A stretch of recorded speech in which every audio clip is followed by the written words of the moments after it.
Hello, happy campers. I'm Carla. Welcome to Singing Nomad. Tonight, I wanted to show you one of my favorite dessert recipes that I take camping. I do it several ways, and you can also use this for a breakfast wrap in the mornings. It's just very versatile.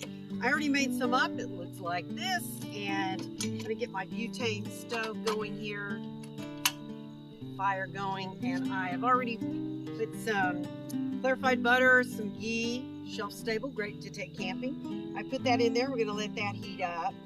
And I also can slather some of this on my roti bread. It's good just with butter and toasted. It's amazing. And when I'm finished with that, and I have that all toasted up, I have toppings. I have different toppings and I do different things depending on what I am wanting for that day.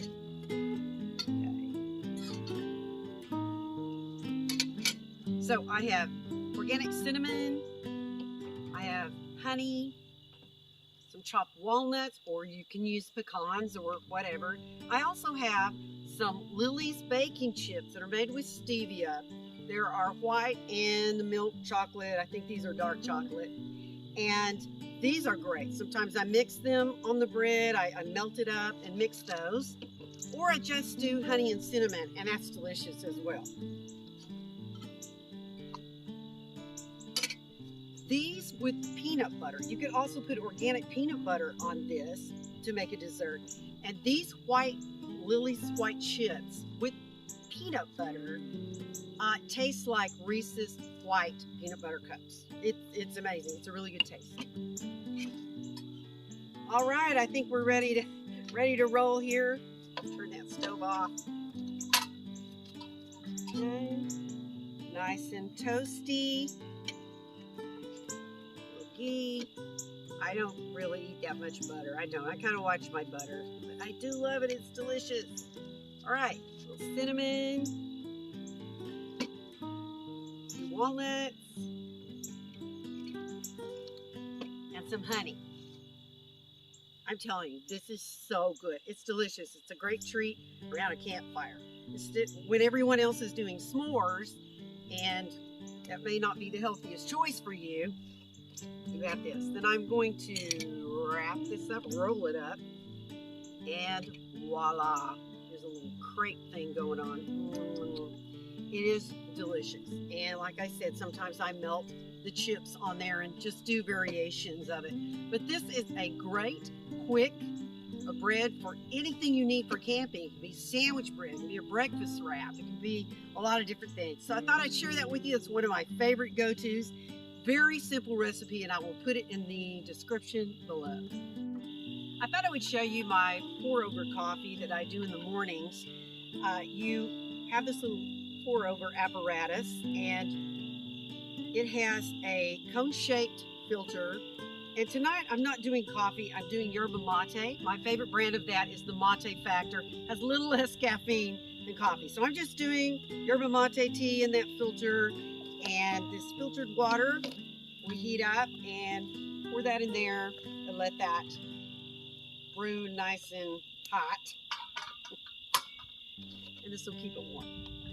After that drains, then I will add some of this quality organic stevia. I'm very picky about my stevia. This is micro ingredients organic stevia. I love this stuff. Then I have some packets to put in my purse, my bag, take to a hotel or camping. I think this has some caramel flavoring. And sometimes I will sweeten my drinks and desserts with some agave. Good stuff. I wanted to show you my Luci light. It comes in really handy. It is inflatable, so it doesn't take a lot of room up in your vehicle or tent. And it runs on solar, so no batteries. That's kind of convenient. It has a handle. You can carry it around as you're walking around your campsite at night, or you can hang it from your tent, and that's what I've done lots of times. So Luci light, I'll leave a link in the description for that. So I was reading the other day about this old fable that I had heard years ago, but I've forgotten it. I'm sure you've heard it. It's about a little girl, and her daddy was a chef, and she was just going through hard times, and she was telling him about all the adversity in her life, and she was just complaining. And Dad, as a chef, he gave her a little moral lesson, and he got 3 pots of boiling water. In one, he put a potato. In another, he put an egg. And in the last boiling pot, he put in ground coffee beans. And he cooked those, and then he took them all out of the pots, and he showed his daughter that the potato, although it went into the hot boiling water, let's say the water is the adversity, and whoever is strong and hard and just has kind of a hard attitude and edge about life, when they go through adversities, it can soften them like mashed potatoes. An egg goes into adversity, the boiling water, thin, fragile, and some people that are weak, they feel weak and they feel fragile. When they go through adversity, it makes them hard, like a hard-boiled egg.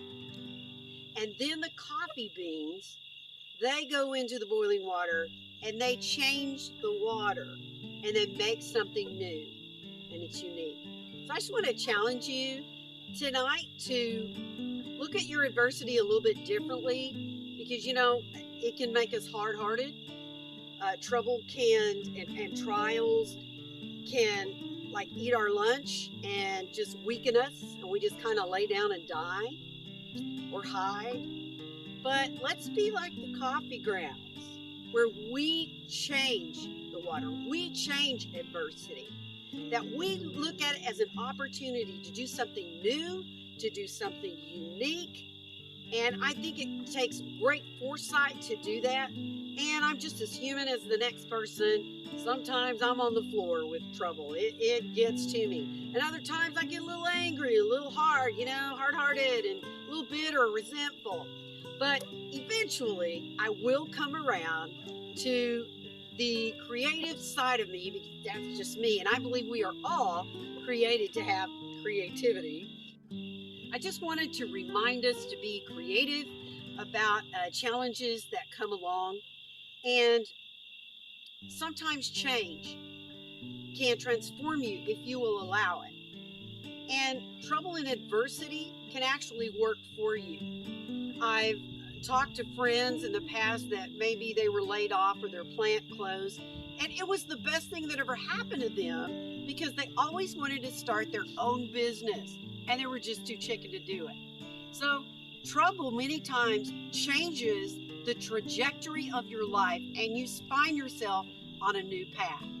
So try not to be hard like the egg. Try not to be soft like the potato and weak. Try to be like the coffee grounds. And change the water. Change your trajectory. Change your life. Look at things from a different angle. When I'm looking around on the ground, all I see is my yard.